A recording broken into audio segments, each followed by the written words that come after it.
vamos agora, meus amados irmãos, ler capítulo 9 de Apocalipse, versículo 13 a seguir. Uma parte que nós não estudamos por falta de tempo, mas eu queria que vocês anotassem, vocês que estão anotando, é Êxodo capítulo 10, versículos 14 e 15, que vai falar dos gafanhotos, a praga dos gafanhotos. É a 8ª praga do Egito. A 8ª praga corresponde à 5ª trombeta. Êxodo capítulo 10, versículos 14 e 15. Então vocês vão ler sobre a praga dos gafanhotos, que vai ajudar a interpretar mais esta 5ª trombeta. Eu tenho procurado ser o mais sucinto possível nessas trombetas, porque são assuntos que demandam muitas exposições, mas procurando ser breve, objetivo e com clareza e aplicação espiritual. Não ficarmos só no campo das informações, mas da aplicação. Versículo 13, Apocalipse capítulo 9, versículo 13, a seguir.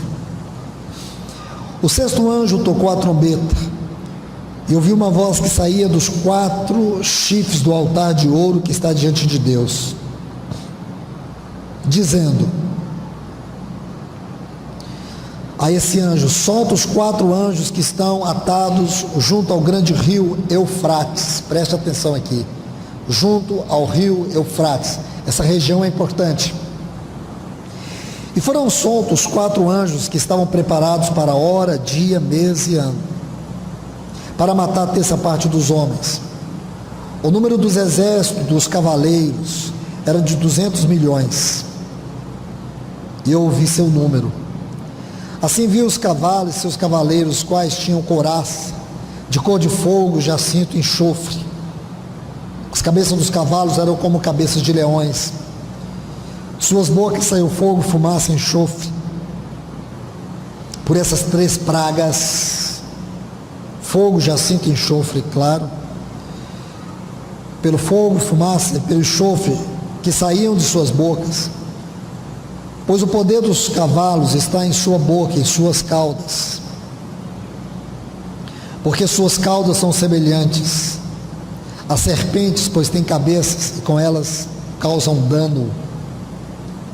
Aí aqueles textos que nós já lemos: os demais homens que não foram mortos por dessas pragas não se arrependeram das obras das suas mãos, não deixando de adorar demônios e os ídolos de ouro, de prata e bronze, de pedra, de madeira, os quais não podem ver, nem ouvir, nem andar, e não se arrependeram dos seus maus, dos seus homicídios, nem de suas feitiçarias, nem de suas fornicações e nem de seus furtos.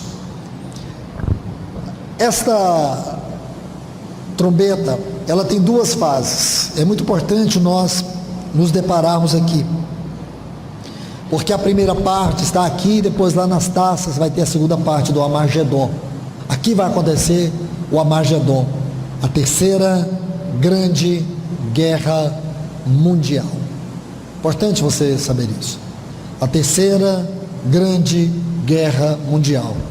Se você fizer uma análise natural, vendo cada uma das trombetas, você já sabe como são essas trombetas. Você chegar até a 5ª trombeta será um colapso econômico, com proporções mundiais. Então, o que nós podemos dizer? O mundo vai estar envolvido na mais extrema convulsão. E daí, com certeza, você precisa saber que Deus terá se manifestado muito à nação de Israel. Possivelmente todas as nações que apoiam Israel,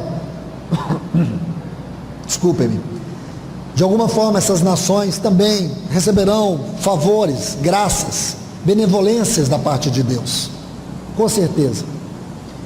O mundo vai estar se formando, como hoje já está se formando, em blocos. Possivelmente nesse tempo o mundo estará formado em 4 grandes blocos. Eu não quero entrar em detalhes, demandaria muitas exposições, muitas informações, mas eu tenho pouquíssimo tempo. Então, meus irmãos, o mundo estará dividido em 4 grandes blocos. E é interessante você notar uma citação que está no versículo 14: solta os 4 anjos que estão atados junto ao rio Eufrates. Você sabe que região é essa? Essa região é a região do Iraque. É a região que tem a maior quantidade de petróleo no mundo. Você sabe qual é o país mais mencionado na Bíblia? Claro que você sabe: Israel. E você sabe qual é o segundo país mais mencionado na Bíblia? Iraque, a região do Iraque. Curioso isso, né, irmãos?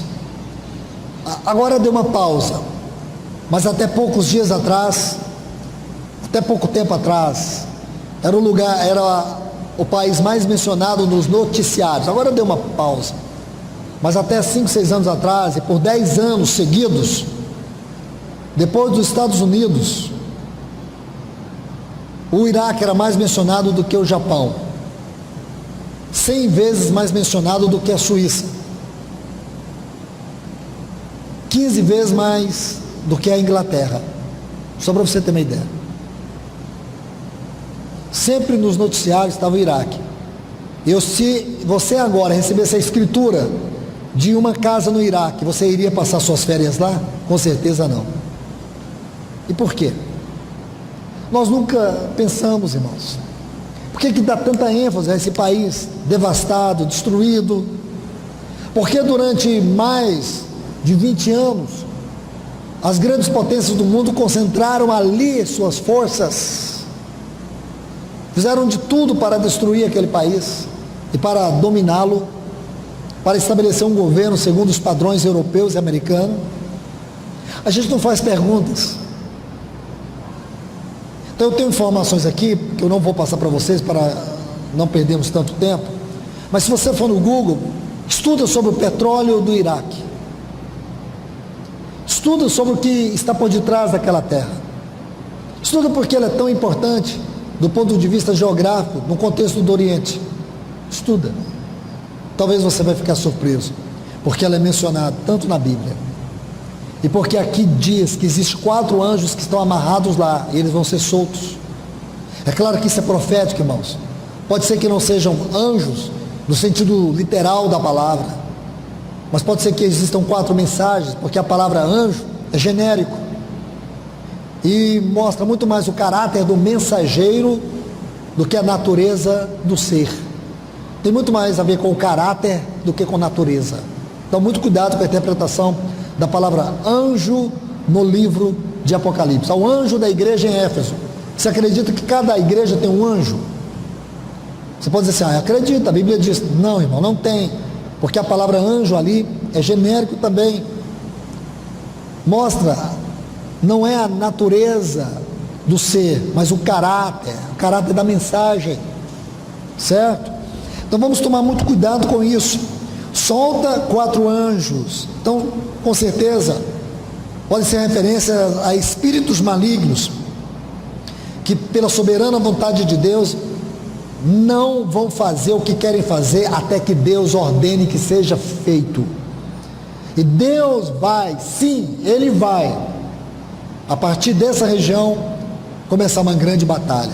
E se você for muito cuidadoso, você estudar por que a Rússia está ali, naquela região, você sabe que o Irã é a Pérsia. O Irã é a Pérsia, a Babilônia é o Iraque. Então estão ali. E você sabe que a Pérsia, que é o Irã, onde a Rússia mantém grandes favores e um grande envolvimento econômico e apoio naquela região.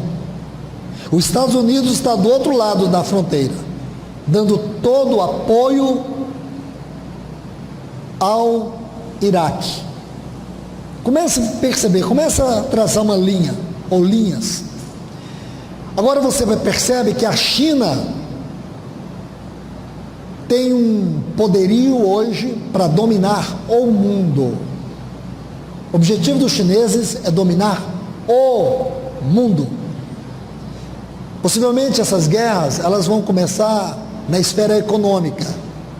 E hoje você sabe que os Estados Unidos e a China está começando uma grande guerra econômica. Os Estados Unidos acusam a China de roubar empregos nos Estados Unidos, colocando seus produtos subsidiados. E os Estados Unidos agora está taxando os produtos chineses. E os chineses vão sobretaxar os produtos americanos. A guerra já começou. A guerra já começou. Os chineses, eles estão dominando todas essas regiões. De maneira que os Estados Unidos vai perder muito território e já está perdendo, permanecendo apenas com os países europeus que são dependentes dos Estados Unidos por questões econômicas e também políticas, porque a Europa, assim como os Estados Unidos, prevalece o espírito da democracia, da liberdade. Os chineses não, têm raízes comunistas socialistas, mas com uma profunda abertura econômica. Isso chega a ser motivo de cobiça dos países europeus, por causa do radicalismo do governo dos Estados Unidos. Então, se você começa a analisar a partir desses pontos de vista que são coerentes, eu não estou fabricando nada, é o que está acontecendo exatamente nessa hora que nós estamos vivendo. Você começa a perceber como o mundo está caminhando para aquela região. Não é para a Suíça, irmãos. Eu tenho certeza que se te oferecesse para você passar um final de semana na Suíça, você ia correndo. Mas se te desse uma fazenda no Iraque, você fugiria. Mas se você perceber, o mundo está indo para aquela direção, não é para a direção da Suíça. Não é para a direção daqueles países que as pessoas amam tanto, mas para a direção do Oriente. Por incrível que pareça, é Deus atraindo, irmãos, porque essa profecia vai se cumprir. Procure ler com mais cuidado, procure ver com mais cuidado.